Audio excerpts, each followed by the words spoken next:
What if everything you were ever taught about ancient Greece began too late? What if democracy, philosophy, marble temples, and heroic legends were not the beginning of the story, but the final chapter of a much older struggle? Before Athens debated freedom, before Sparta forged warriors, before Homer sang of gods and heroes, there was silence. A silence so deep that for centuries no one wrote, no one recorded, and no one remembered, except the land itself. And it is here, in this forgotten silence, that the true story of Greek civilization begins. Greece was never an easy land to live in. Jagged mountains cut the territory into isolated valleys, forcing small communities to survive alone, separated by stone and distance. The soil was thin, rainfall uncertain, and large rivers, like those that nourished Egypt or Mesopotamia, were almost entirely absent. Yet surrounding this harsh landscape was the sea. The Aegean did not divide the people, it connected them. It became a road, a lifeline, a teacher. Long before Greece existed as a name, humans learned here that survival depended not on isolation, but on movement, adaptation, and memory. This land would never allow one king, one empire, or one truth. Around 7000 BCE, small farming communities began to appear in mainland Greece. Archaeological sites such as Sesklo and Dimini reveal stone houses clustered tightly together, grain storage pits carved into the earth, and tools shaped by hands that expected no glory, only survival. These people did not build monuments. They built routines. They planted grain, raised animals, buried their dead, and told stories by firelight. Stories meant not to entertain, but to remember. Each generation passed knowledge orally, because forgetting could mean extinction. Before history was written, it was spoken, whispered, and guarded by memory. Something remarkable happened far from the mainland, on the island of Crete. Here emerged the Minoan civilization, one of Europe's first advanced societies. At Knossos, archaeologists uncovered massive palace complexes, multi-story structures with fresco-covered walls, advanced drainage systems, and open courtyards alive with ritual and ceremony. Strikingly, these palaces had no defensive walls. The Minoans trusted the sea. British archaeologist Sir Arthur Evans, who excavated Knossos, described a civilization deeply connected to trade, art, and ritual rather than conquest. Their ships reached Egypt, Anatolia, and the Levant, turning Crete into the beating heart of Aegean exchange. Yet their written language, Linear A, remains undeciphered. Even today, their voices remain just beyond our reach. A civilization that spoke, but whose words we can no longer hear. Around 1600 BCE, nature intervened. The volcanic eruption of Thera, modern Santorini, was one of the most powerful explosions in human history. Ash darkened the sky, shockwaves shattered settlements, and tsunamis tore across coastlines. Crete survived, but it was changed forever. Trade networks fractured. Power weakened. And into this vulnerability stepped a new force from the mainland. On mainland Greece, heavily fortified cities began to dominate the hills. Mycenae, Tiryns, Pylos. Unlike the Minoans, the Mycenaeans built walls, massive cyclopean fortifications that seemed too large for human hands. Their society was hierarchical, militarized, and deeply concerned with power. And most importantly, they spoke Greek. Clay tablets written in Linear B, deciphered in the 1950s by Michael Ventris, revealed administrative records, religious offerings, and royal control. For the first time, we hear the Greek language speaking to us directly across millennia. This was not myth. This was the first recognizable Greek voice in history. Around 1200 BCE, the Mycenaean world collapsed. Palaces burned. Trade stopped. Writing vanished. No chronicles describe what happened. Only ash layers, broken walls, and abandoned cities remain. This was the beginning of what historians call the Greek Dark Age. For nearly 400 years, Greece fell silent. No kings, no monuments, no written history, and yet, people did not disappear. They adapted. They remembered. When writing dies, memory becomes civilization's last defense. In the shadows of collapse, Greek civilization did not end. It waited. The fall of the Mycenaean palaces was not a single night of destruction. It unfolded slowly, city by city, generation by generation. At Pylos, fire consumed the administrative heart of the kingdom. Clay tablets, once neatly stacked in storerooms, were hardened by flames, preserving records of grain rations, weapons, and labor assignments. These tablets tell us something chilling. The system was already under strain. Supplies were counted obsessively. Weapons were redistributed. Fear had entered the palace before the walls fell. When the fires finally burned out, no new system replaced the old one. There was no successor, only absence. Empires rarely fall from strength. They collapse from exhaustion. Without palaces, life became brutally local. People did not think in terms of Greece. They thought in terms of family, land, and survival through winter. Archaeological layers from this period show fewer imports, simpler pottery, and smaller homes. Communities withdrew into defensible locations, hilltops, inland valleys, places easy to abandon if danger returned. Yet this was not chaos. It was adaptation. With no kings demanding tribute, households became self-reliant.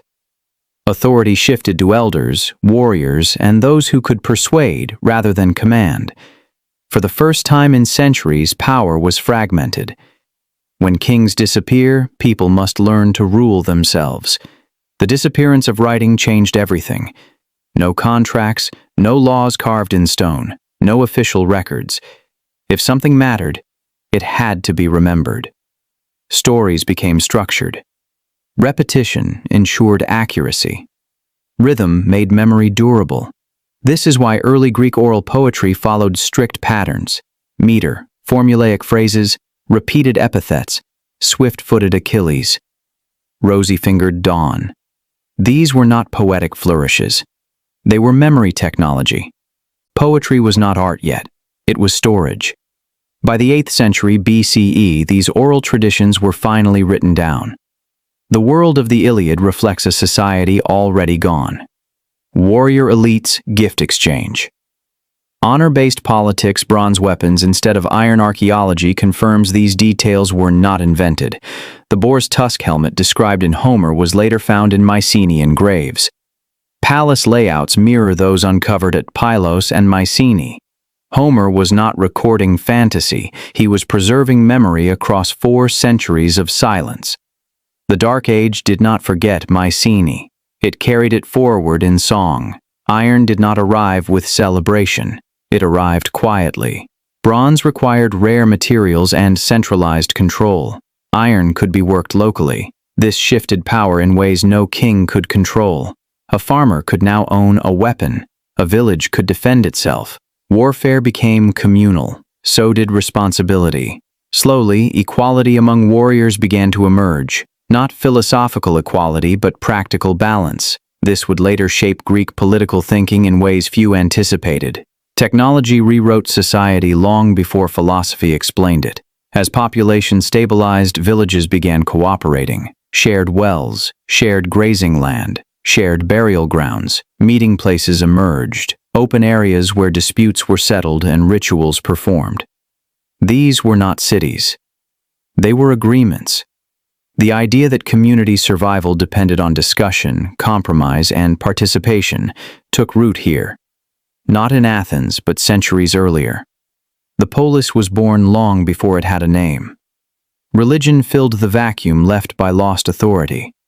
The gods provided rules when laws did not exist. Punishment when courts did not exist. Unity when politics did not exist. Pan-Hellenic sanctuaries like Olympia and Delphi emerged as neutral ground, places where separate communities recognized shared identity. These sites mattered because they were above any single village. For the first time, Greeks began to imagine themselves as part of a larger world. Before Greeks shared borders, they shared belief. When Greeks adopted the Phoenician alphabet, they made one critical change. They added vowels. This made writing accessible, flexible, and precise. Suddenly, laws could be recorded, agreements remembered, identity preserved. The long silence was finally broken. After 4 centuries of survival, adaptation, and memory, Greece stood transformed. No longer a land of palaces and kings, not yet a world of philosophers and democracy. But something new had emerged, a people shaped by collapse, trained by silence, and ready to expand beyond their shores. Because in the next chapter, these communities will sail outward, build new cities, and confront empires far greater than themselves. By the 8th century, BCE, Greece was changing again, but this time the threat was not collapse. It was growth. Villages had survived, communities had stabilized. Children were being born into a land that could no longer feed them all. The mountains that once protected small societies now became prisons. Thin soil could only yield so much grain. Inheritance divided land into pieces too small to sustain families. And so, a question echoed through the Aegean world: stay and starve, or sail and risk everything? Greek expansion was not driven by ambition. It was driven by necessity. The answer came by sea. Families gathered at dawn along rocky shores. Small ships were loaded with tools, seeds, fire, and memory. Priests offered sacrifices, asking the gods not for victory, but for survival. This was the beginning of Greek colonization, not conquest, not empire, but migration. From Asia Minor to southern Italy, from the Black Sea to North Africa, Greek settlers founded hundreds of new polis, new city-states, each independent, each fiercely protective of its identity. Archaeological evidence from sites like Syracuse, Massalia, modern Marseille, and Byzantium shows Greek pottery, temples, and city planning appearing far beyond the Aegean. Greece had stepped onto the world stage. Greece did not expand as one nation, but as a constellation of cities. With expansion came definition. The polis was no longer just a survival agreement. It became an identity. A citizen did not belong to Greece. He belonged to Athens, Sparta, Corinth, or Thebes. Each polis had its own laws, its own gods and rituals, its own political system. The city-state became a living organism, demanding loyalty, sacrifice, and participation. To live outside a polis was to live without protection and without meaning. In Greece, identity was local, but loyalty was absolute. Athens did not begin as a democracy. It began like many others, under kings, then aristocrats. Power rested in the hands of a few noble families who controlled land, law, and justice. But tension grew. Farmers fell into debt. Some were enslaved by fellow Athenians. Social fracture threatened civil war. In 594 BCE, a man named Solon was chosen to save the city. Solon canceled debts, freed debt slaves, and restructured the law, not to create equality, but to prevent collapse. His reforms did something radical. They taught Athenians that laws could be changed. For the first time, Greeks realized society was something humans could redesign. While Athens debated reform, Sparta chose control. Sparta's land was fertile, but its population was small. To survive, it conquered neighboring peoples and reduced them to helots, a permanent enslaved class. Fear defined Spartan society. Fear of revolt, fear of weakness, fear of change. So Sparta built a system where the individual vanished into the state. Boys were taken from families. Discipline replaced affection. Endurance replaced comfort. Sparta did not value art or debate. It valued survival at any cost. Athens asked, "How should we live?" Sparta asked, "How do we endure?" By the late 6th century BCE, Greece stood divided, not by language or gods, but by philosophy of life. Athens embraced debate, trade, and innovation. Sparta embodied order, stability, and military discipline. Both believed they had found the answer to human survival. Neither realized a far greater threat was approaching from the east. Beyond the Aegean, the Persian Empire was rising. Under kings like Cyrus the Great and Darius I, Persia controlled territories stretching from India to Anatolia. Greek city-states in Asia Minor fell under Persian rule. Some rebelled, others submitted. When Athens supported a rebellion against Persia, it crossed an invisible line. The Persians did not forget. Greece had found its identity, just as history prepared to test it.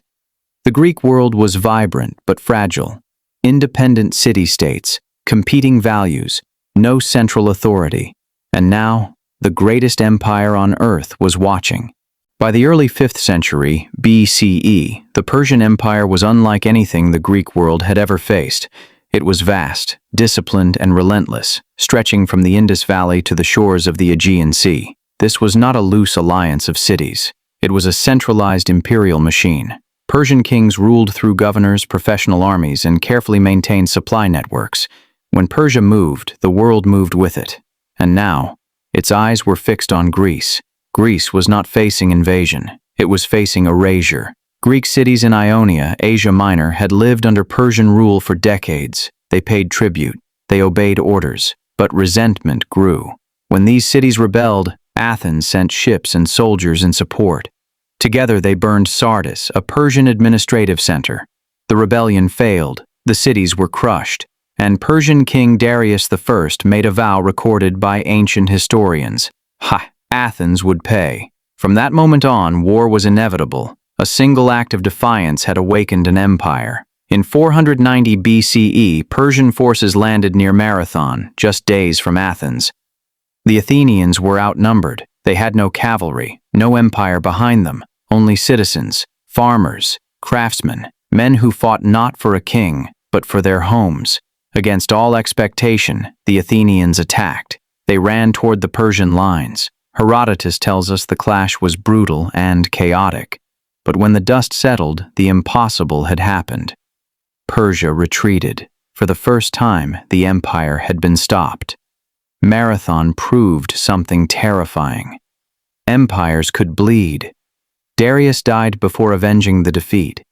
His son, Xerxes, did not forget. 10 years later, Persia returned, larger, prepared, and determined to crush Greece forever. Ancient sources describe hundreds of thousands of soldiers, massive fleets, and supply lines stretching across continents. To face this force, Greek city-states did something unthinkable. They united. Athens and Sparta, rivals, stood side by side. Not as friends, but as survivors. Unity did not come from trust, it came from terror. At Thermopylae, a narrow mountain pass, the Greeks made their stand. King Leonidas of Sparta led a small force, most famously the 300 Spartans, alongside allies from other Greek cities. They knew they would not win. Their purpose was time. For days they held the pass, shield against shield, slowing the Persian advance. When betrayal revealed a hidden path, Leonidas dismissed most of the army. He stayed, so did his men. They fought until the end. Thermopylae was not a victory, it was a message. After Thermopylae, Athens was abandoned and burned. Hope seemed lost, but Greek survival would not be decided on land, it would be decided at sea. At Salamis, the Athenian navy lured the Persian fleet into narrow waters, where numbers became a disadvantage. Oars collided. Ships rammed. Chaos favored the smaller, more maneuverable Greek vessels. By nightfall, the Persian fleet was shattered. Xerxes watched from a throne on the shore as his invasion unraveled. Greece had not defeated Persia, but it had broken its momentum. Persia eventually withdrew. Greece survived, but survival came at a cost. Athens emerged powerful, confident, and ambitious.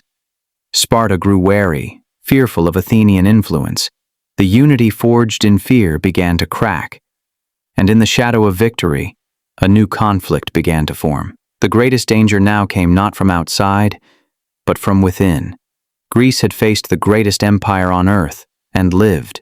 But victory did not bring peace, it brought power, and power would test the city-states in ways Persia never could.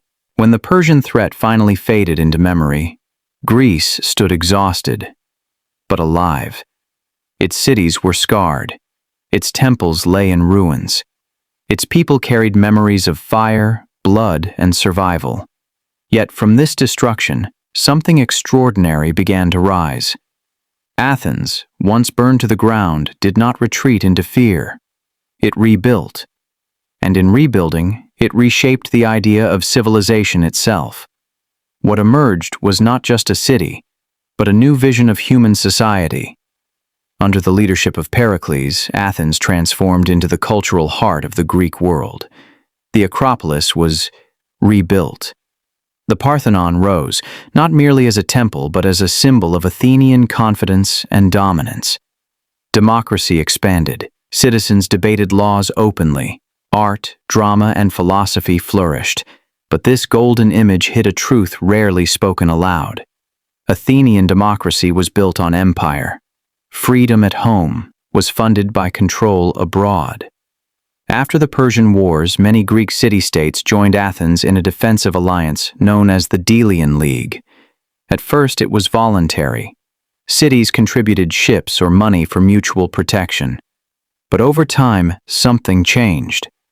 Athens moved the League's treasury to Athens itself. Member states were no longer allowed to leave. Rebellions were crushed, sometimes brutally. Historians like Thucydides record that Athens had become what it once feared: an empire. The liberator had quietly become the ruler. This was the age of Socrates, who questioned everything, even democracy itself. The age of Sophocles and Euripides, whose plays exposed human weakness and moral conflict. The age of Herodotus and Thucydides, who tried to write history not as myth, but as truth. Yet beneath intellectual brilliance lay deep contradictions. Women had no political rights. Slavery was widespread. Only a fraction of the population could vote. Athens celebrated reason, but lived with inequality. The birthplace of philosophy was not a place of universal freedom. While Athens built temples and theaters, Sparta watched. Sparta was different. No art-filled plazas, no open debates. Its society was disciplined, militarized, and deeply suspicious of Athenian ambition. To Sparta, Athens represented instability, excess, and danger. Two worldviews now faced each other: democracy versus oligarchy, naval power versus land power, culture versus control. The Persian Wars had ended, but a Greek war was coming. In 431 BCE, conflict erupted. Athens and Sparta, once allies, became enemies. The war would last nearly 3 decades. It would drain treasuries, destroy populations, and shatter faith in ideals. Thucydides, who lived through the war, described it not as heroic, but tragic. Plague struck Athens. Civil war spread through allied cities. Moral boundaries collapsed. This was not a war of glory. It was a war of exhaustion. In 404 BCE, Athens surrendered. Its walls were torn down, its fleet destroyed, its empire dissolved. Democracy itself was briefly overthrown. The city that once defined an age now stood humbled. The Greek city-state system, the polis, had reached its limits. Greece survived Persia, but could not survive itself. The old balance was gone. City-states were weakened. Unity was shattered. New powers waited beyond the horizon.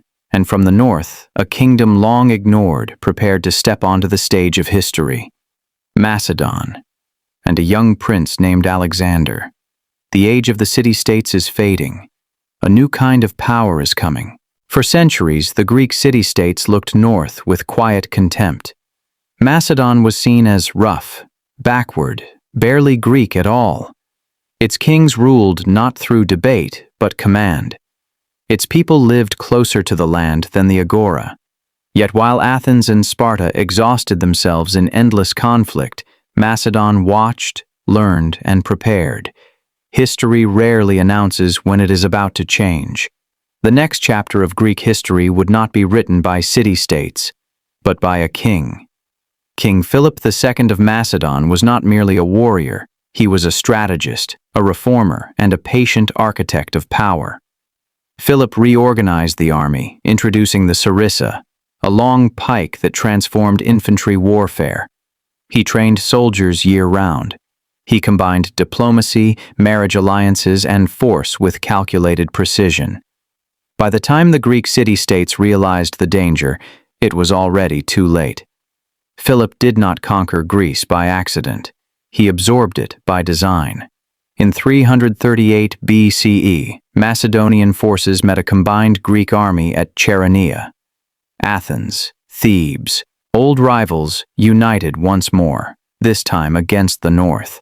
The battle was swift and devastating. Philip's tactics shattered the Greek lines, and on the battlefield's flank fought a young commander, Philip's son, Alexander. That day the age of the independent polis ended. Greece was not destroyed. It was unified by force. Alexander was not raised as an ordinary prince. His tutor was Aristotle, one of history's greatest philosophers. From him, Alexander learned Homer, ethics, politics, and science.